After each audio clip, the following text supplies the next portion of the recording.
সম্প্রতি ভারতের একটি টেলিভিশন চ্যানেলের টকশোতে দাবি করা হয়েছে শেখ হাসিনা সরকারকে সুপরিকল্পিত পরিকল্পনার মাধ্যমে ক্ষমতা থেকে সরানো হয়েছে। ওই অনুষ্ঠানের সঞ্চালক দাবি করেছেন, কোনো মাস্টার প্ল্যান না থাকলে কেবলমাত্র ছাত্র আন্দোলন থেকে সরকার পতনের মতো ঘটনা ঘটানো সম্ভব নয়। গণমাধ্যমটি এও দাবি করেছে, মার্চ টু ঢাকা সুপরিকল্পিত কোনো ষড়যন্ত্রেরই অংশ ছিল।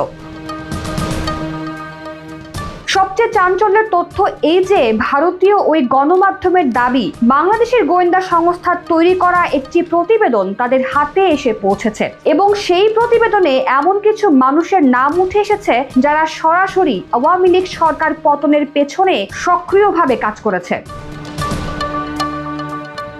ভারতীয় গণমাধ্যমের ওই সঞ্চালক দাবি করেছেন, সরকার পতনের মাস্টার প্ল্যানে 16 জন ব্যক্তি এই ষড়যন্ত্রে সরাসরি জড়িত। তাদের মধ্যে 3 জন নাকি তৎকালীন ক্ষমতাসীন আওয়ামী লীগেরই 3 প্রতাপশালী ব্যক্তি। গণমাধ্যমটির দাবি, ঘরের শত্রু বিভীষণের মতো শেখ হাসিনার নিজের মন্ত্রিসভার কিছু সদস্য এবং আশেপাশের লোকজনই তথ্য ফাঁস করত। পাশাপাশি অন্য রাজনৈতিক দলের কিছু নেতা এবং বিদেশি গোয়েন্দা সংস্থাও জড়িত বলে দাবি করেছে গণমাধ্যমটি। আওয়ামী লীগের 3 জনের মধ্যে 2 জন মন্ত্রী এবং 1 জন যুব নেতার কথা উল্লেখ করেছে ভারতীয় ওই গণমাধ্যম। তারা দাবি করেছে, শেখ হাসিনার সরকারের পতনের পরিকল্পনা মাস্টার প্ল্যানের অংশ। ষড়যন্ত্রকারীদের তালিকায় সাবেক আইনমন্ত্রী আনিসুল হকও জড়িত ছিলেন। 2024-এর 13 আগস্ট গ্রেফতার হন আনিসুল হক। তবে ওই গণমাধ্যমটি বলছে, এই গ্রেফতার কেবলমাত্র লোক দেখানো হলেও হতে পারে। হয়তো আনিসুল হক জেলে থেকে সরকারকে বিভিন্ন তথ্য সরবরাহ করে যাচ্ছেন। অভিযোগ আনা হয় জুনাইদ আহমেদ পলকের বিরুদ্ধেও। গণমাধ্যমটি বলছে, সাবেক ডাক ও টেলিযোগাযোগ প্রতিমন্ত্রী জুনাইদ আহমেদ পলকের নামও রয়েছে গোয়েন্দা সংস্থার ওই তালিকায়। জুলাই আন্দোলন চলাকালে ইন্টারনেট সংযোগ নিয়ন্ত্রণের মূল হোতা পলক নাকি দীর্ঘদিন ধরে নানাভাবে জামাত নেতাদের সহায়তা করে আসছিলেন।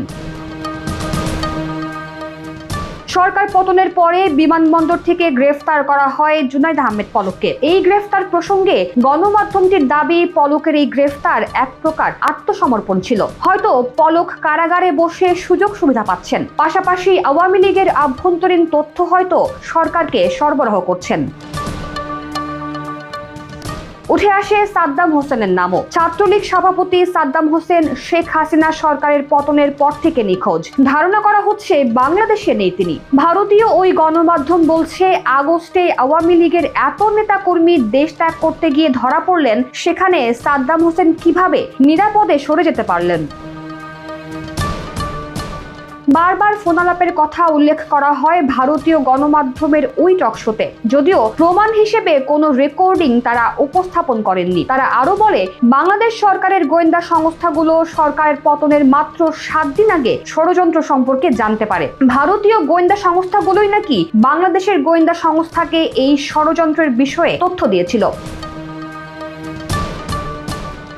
বাংলাদেশের রাজনীতিতে জামাত ইসলামীর সক্রিয় ভূমিকা এবং পাকিস্তানের গোয়েন্দা সংস্থা ISI এর যোগসূত্রের কথাও ওই টকশোতে উল্লেখ করা হয়েছে। দাবি করা হয়েছে, সরকারের পতনে পাকিস্তান শুরু থেকেই গুরুত্বপূর্ণ ভূমিকা পালন করছে।